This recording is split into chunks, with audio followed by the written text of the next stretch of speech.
Chronicles of the Grim Reaper, The Last Gift, by Griz Calderon.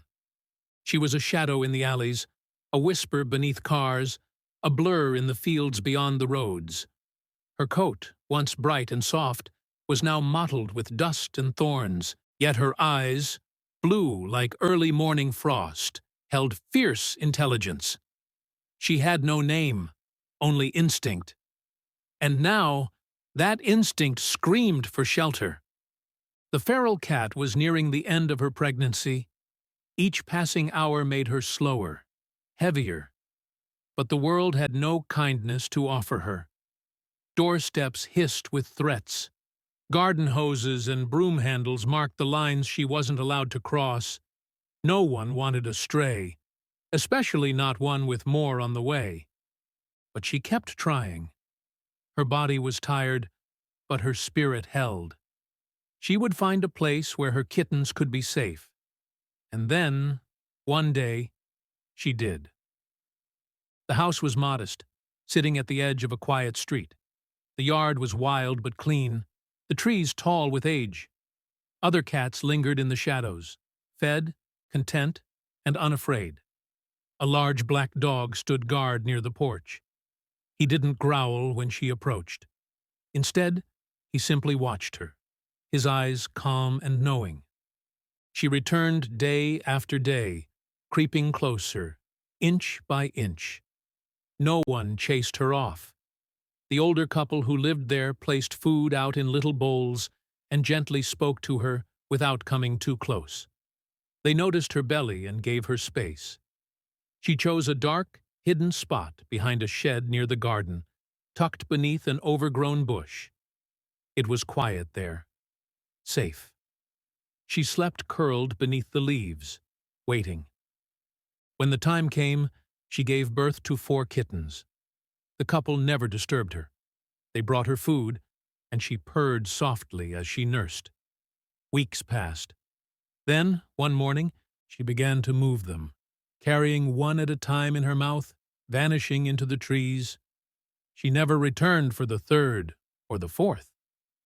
The couple gently scooped up the remaining 2 kittens, raising them with bottles and blankets, and love. They grew up healthy and playful. Sometimes the mother cat would return to the edge of the yard, silent as dusk, just to peek through the windows. Watching. Seasons shifted. Time wore on. And then she came back. Her steps were slower now. Her fur clung too closely to her thin frame. The fire in her eyes still burned, but dimmed by pain. She was pregnant again, but this time her body couldn't bear the weight. Illness had taken hold. She limped more than she walked. But she remembered the house.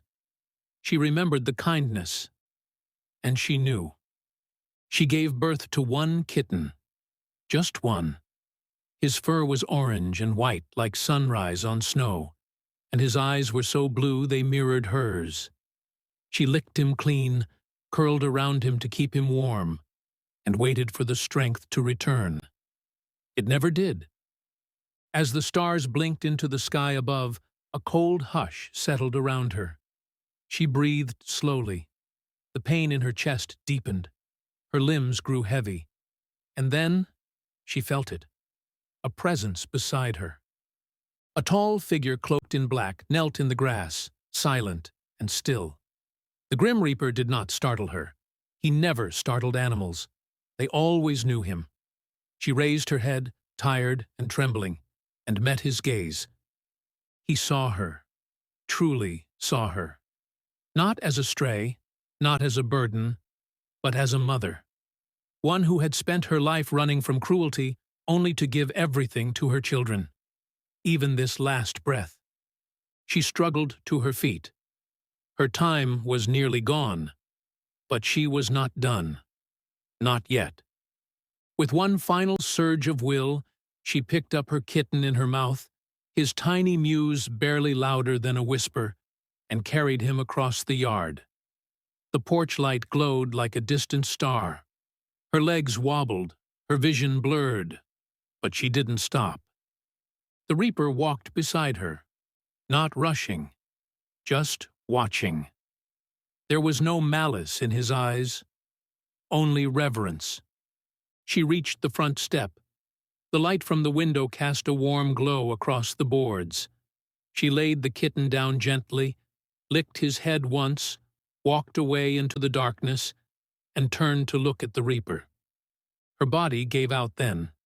He caught her soul in silence. In that moment, he did something he rarely did. He knelt beside the tiny body and closed his eyes, honoring her choice, her sacrifice, her love.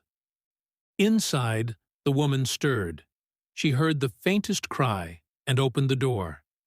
There on the porch was a single kitten wrapped in moonlight and shadows, his blue eyes wide with wonder. She scooped him up. Her hands were gentle, her heart already his. She and her daughter named him Marshall. It felt like the right name for someone small now, but destined to grow into something strong. Of course, with his tiny paws and soft orange and white fur, it wasn't long before they started calling him Marshy. Her daughter visited often, not just to see her mother, but to spend time with Marshy. She would sit on the floor with him curled in her lap, bottle feeding him, giggling when he squeaked between sips, and whispering promises to keep him safe. They took turns warming blankets in the dryer and placing them in the small box where he slept. Watching him grow stronger became a shared joy. There were 2 other kittens in the house, rescued from the same mother cat's first visit to the yard. Her daughter had helped care for them too, long before Marshy arrived. The 3 kittens quickly became inseparable, and in many ways, so did the women raising them. It became their quiet ritual, these visits filled with laughter, with stories, with healing. As much as they cared for the kittens gave something back. In the presence of these small lives, both mother and daughter found something they didn't know they were missing: comfort, companionship, and the feeling of moving forward, one gentle heartbeat at a time. When Marshy was strong enough to eat on his own and stumble through the house with confidence, her daughter took him home. But the bond remained, between them and between all the lives touched by a mother cat who, in her final act, gave a gift neither of them would ever forget. Marshy stayed by her side through everything: grief, loneliness, healing, joy. He became her shadow, her protector, her reminder that some things, some beings, come into our lives not by chance, but by purpose. She never knew the journey that brought him to her, but the Reaper did.